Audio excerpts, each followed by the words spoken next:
കേരള സർക്കാരിന്റെ ഏറ്റവും പ്രധാനപ്പെട്ട നയങ്ങളിലൊന്ന് നെൽകൃഷി പരമാവധി വികസിപ്പിക്കുക എന്നുള്ളതാണ്.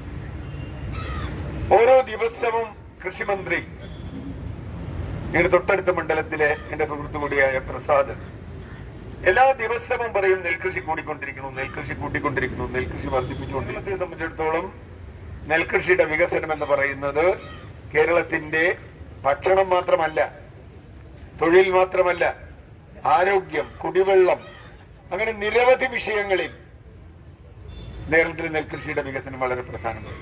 നെൽകൃഷി ലാഭകരമല്ല എന്ന് പറയുന്നത് ഇപ്പൊ സതീശൻ ഇവിടെ എത്തും. സതീശൻ എന്ന് പറയുന്ന കുട്ടനാട്ടിൽ പ്രവർത്തിക്കുന്ന സംസ്ഥാന നെൽകൃഷി സംഘത്തിന്റെ അവരുടെ സമരങ്ങളിലും അവരുടെ പ്രശ്നങ്ങളിലും ഞാൻ ഇടപെട്ടിട്ടുള്ളതാണ്. അവരെ സംബന്ധിച്ചിടത്തോളം നെൽകൃഷി ഏത് വിധേനയും സംരക്ഷിക്കുക എന്നാണ് അവരുടെ 65 ദിവസവും മത്സ്യകൃഷി ചെയ്യുക അല്ലെങ്കിൽ മൈൻ വളർത്തൽ നടത്തുക എന്ന നിയമവിരുദ്ധ പ്രവർത്തനങ്ങളിലേക്കാണ് ആളുകൾ ഏർപ്പെട്ടുകൊണ്ടിരിക്കുന്നത്. നെൽകൃഷിയുടെ നഷ്ടം നികത്താൻ മത്സ്യകൃഷി ചെയ്യുകയല്ല, നെൽകൃഷി ഒഴിവാക്കിക്കൊണ്ട് മത്സ്യകൃഷി ചെയ്യുക.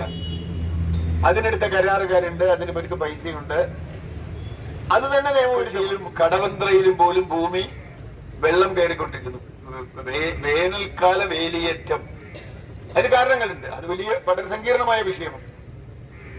കടലിന്റെ നിരപ്പ് ഉയരുന്നു, ഉപ്പുവെള്ളത്തിന്റെ നിരപ്പ് ഉയരുന്നു, അങ്ങനെ നിരപ്പ് പലയിടങ്ങളിൽ ഉയരുന്നു.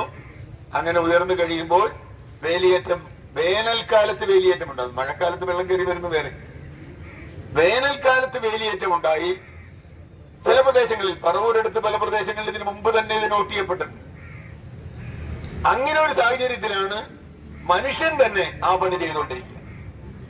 പ്രകൃതി അത് ചെയ്യുന്നതിന് എന്താ ചെയ്യേണ്ട പരിഹാരം എന്നുള്ളതിന് വലിയ അന്വേഷണങ്ങൾ ഇന്ന് ജില്ലാ കളക്ടർ ഒരു കത്ത് കൊടുത്തു വെച്ചിരുന്നു. വൈകിട്ട് ഉച്ച കഴിഞ്ഞ് കാണണം, പ്രശ്നമുണ്ട്, എപ്പോഴാ പറ്റാത്ത എനിക്കറിയില്ല. പരിഹരിക്കണമെങ്കിൽ വേറെ ചില പരിഹാരങ്ങളുണ്ട്. ഞാൻ എറണാകുളത്തെ കാര്യം പറഞ്ഞു. അങ്ങനെ അവിടെ ജില്ലാ കളക്ടർ ആ ഓരുവെള്ളം കയറുന്നത് തടയാൻ എന്താ ചെയ്യേണ്ടത് നോക്കുമ്പോ ഇവിടെ ഓരുവെള്ളം തുറന്നു വിട്ട് ഉപ്പുവെള്ളം വീടുകളിലേക്ക് കയറ്റുക. ഇതാണ് ഞാൻ നേരത്തെ പറഞ്ഞത്. നമ്മുടെ നാട്ടിൽ സർക്കാരുകളുടെ നിയമം ഇവ നടപ്പാക്കാൻ ഉത്തരവാദപ്പെട്ട ഒരാളും ചെയ്യുന്നില്ല. അഴിമതി അതിൽ വളരെ പ്രധാനപ്പെട്ട ഒരു പങ്ക് വഹിക്കുന്നുണ്ട്. എന്നെ അത്ഭുതപ്പെടുത്തിയത് ഇത്രയധികം സഹോദരിമാർ, പ്രത്യേകിച്ച് സഹോദരന്മാരുടെ കാര്യം പോട്ടെ, ഇത്രയധികം സഹോദരിമാർ അവരുടെ സ്വന്തം ജോലിയും വീട്ടു ജോലിയും എല്ലാം കളഞ്ഞ് വരുമാനം ഉപേക്ഷിച്ച് ഇവിടെ വന്നതിന് പിന്നിലുള്ള കാരണം എന്താണെന്നറിയാനുള്ള ബുദ്ധിയെങ്കിലും ഇവിടെ ഇരിക്കുന്ന അധികാരികൾക്ക് വേണ്ടി